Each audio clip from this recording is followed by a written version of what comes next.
July at Gasper Cottage has, at least by the end of the month, seen some beautiful weather, which has been a blessed relief because, as everyone knows, it's been a shocking summer. But that has given extraordinarily lush growth. And the orchard on a sunny morning like this is just perfect, heavenly and gorgeous. The light spills across in kind of bands caused by the shadows from the trees out in the field and just catches every single little seed head, flower head, weed head, whatever you want to call it.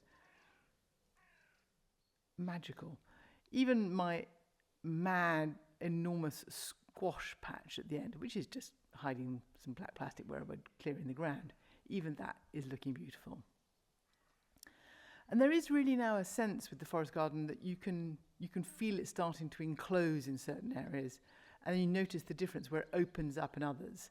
And whether you've got a mix of, mad garden offshoots like those Crocosmia or other things, the blend from the orchard through into the railway garden is pretty much seamless now. And it just helps to bridge that gap between one side of these steps and the other side. And to be honest, when you're on the steps, you're really just looking at the view anyway. But the railway itself is in fine fashion. You don't often get a shot of the railway. There it is in all its glory. But the planting in this area, we've done a lot of work on it. And you now get these views into the planting and across. And there's a range of heights and there's a few kind of thinner things right up in front of your face. But you do get that sense of depth and space and the layering of the plants. But I do like having plants right up close and personal. So this is just by these little new steps. And I love it. And as you come up the steps into the studio garden, all these plants, because you're on the steps, they're higher than you. They're amazing. They're right up there. But, poppies, it's just the seed heads. But how could anything be more lovely than that? Well, actually things can be more lovely than that. Look at the studio garden itself down by there, that little round pond. The planting has really come together this year, and the sense of colour and movement and repetition.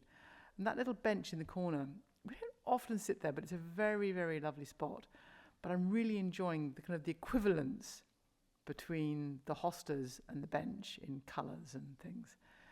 This day is called Blue Bayou. It is more blue than that in life, but it's not very blue. I think that is wishful thinking. They wanted to have a blue dahlia, so they've called it blue.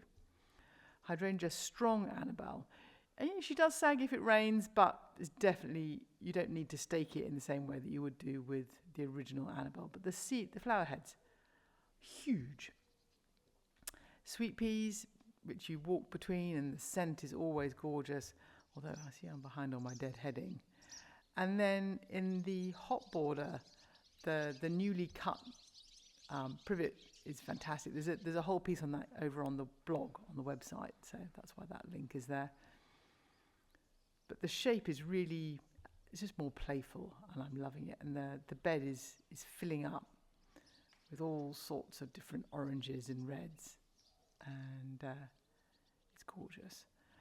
But that then takes you round to the big curved border in front of the old wall, which is looking very dreamy and romantic in this morning light. And, the Nepeta is slightly fading, probably needs a bit of a chop back, but there's so much going on in there.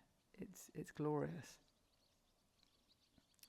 And it's the contrast of the different colours. So you've got the flat sedums, you've got the vertical verbascums, you've got the dots of the dahlias. This dahlia is another of those same form as the blue bayou, but this one's called Totally Tangerine. Again, not that orange, but it's just got that hint of the mauve.